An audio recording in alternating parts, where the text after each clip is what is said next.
ভাই বলো। সবাই বলে আমার নাকি টুনটুনি নাই। সবাই তো দেখছে তোমার এটা কাইটা লেছিল, সেজন্য বলতেছে। মানুষ যখন কিছু শুনে তখনই কিছু বলে। আপনি তো দেখছেন, আপনি এটার উত্তরটা দিয়ে দেন। এখন ওরা এটা ট্রিটমেন্ট করতেছে, এখন লাগে গেছে, এখন তো আবার টুনটুনি আসছে। এখন ওরা দেখে নাই, নাই ওদেরকে দেখাই দিবা।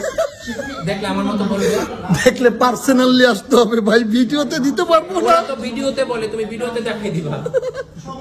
যদি দেখতে চান 500 টাকা করে টিকিট কাইটা আসেন, তাইলে একদম প্রুফ দেখতে পারবেন আসছে না জোড়া লাগছে। ঠিক আছে, এটা ভালো করে দেখার ইচ্ছা কেন আর এত দেখার ইচ্ছা কেন ভাই? তোমার ক্রাশ বেশিরভাগ কি করে জানেন, বিয়েটা মায়ার আছে না, ওরা এইসব কমেন্ট করে ভাই।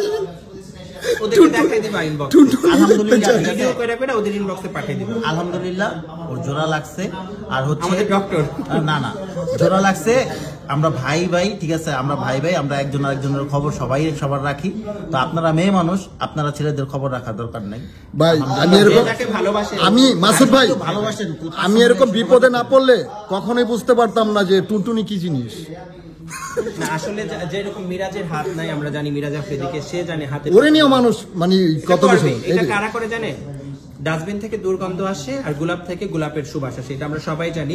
আমি কখনো সোশ্যাল মিডিয়াতে আসার পরে একটা সময় একটা যদি হাহা দিত, এটা আমার খারাপ লাগতো। এখন হাজার কথা বললে আমার খারাপ লাগে না, কারণ ডাস্টবিন থেকে ডাস্টবিনের কিন্তু ওদের হাজার কথা কিন্তু আপনি এগিয়ে যাচ্ছেন সামনের দিকে। হ্যাঁ, ওরা বলার কারণে আমার স্পিডটা পাচ্ছি, আর এগুলো আমার এখন ভালো লাগে। আর ওরা অবসর বিদায়, ওদের কোনো কাজকর্ম নাই বিদায় ওরা করে। আমরা কোথাও গিয়ে কোনো একটা কমেন্টস করছি, কোথাও কোনো কমেন্টস নাই, কারণ আমরা ব্যস্ত, এটা দেখার মতো কোনো টাইম নাই। ওরার কোনো টাইম নাই, ওদের কর্মটাই হচ্ছে মানুষকে বাজেভাবে কমেন্টস করে, এটা ওদের কর্ম। আমাদের যেটা কর্ম কাজ করে খাচ্ছি, ওরা মানুষকে বাজে কমেন্টস করে খায় আর কি। এখন প্রিন্স কাট সেলুনে কিভাবে আসতে পারবে তারা? গ্রাম অঞ্চল থেকে যারা আসে, গ্রাম অঞ্চলের টোটাল বাংলাদেশ থেকে আপনারা যারা আমাদের প্রিন্স কাট সেলুনে আসতে চান, যমুনা ফিউচার মার্কেটটা এমন কোন লোক নাই যে চিনে না। যমুনা ফিউচার পার্কের ঢাকার একটা প্রাণ, হ্যাঁ, একটা কলিজা।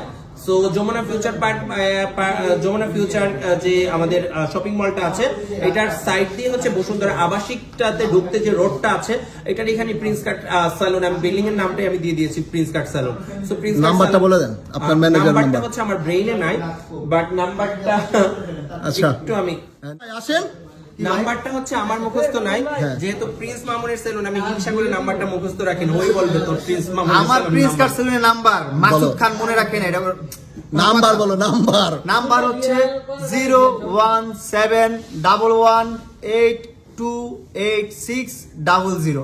দেখছো তোমার সাথে কত বড় শত্রু উনি। লোকেশন হচ্ছে যমুনা ফিউচার পার্কের ডিসাইড বসুন্ধরা মেইন রোড। শোনো ভাই, শোনো মামুন, হ্যাঁ তোমার ভালোবাসি দেখে একটা ব্লগ ভিডিও বানাইলাম। হ্যাঁ, কইলাম যে ভাই একটু মোবাইল নাম্বারটা বলেন, মামুনের প্রিন্স কাট সেলুনে কিভাবে আসবে।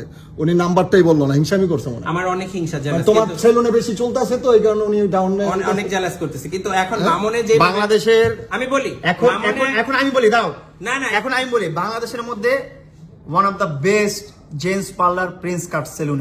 ঠিক আছে, এই জন্য মাসুদ খান হিংসা করছে। সবাইকে আসলে কি প্রিন্সের মতো আসতে হয়?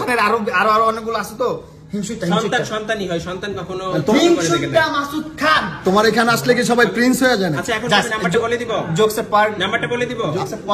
ও এমন ভাবে বলছে, আমার সত্যি ব্রেইনে একদম পুরো হয়ে গেছে। 01711828600।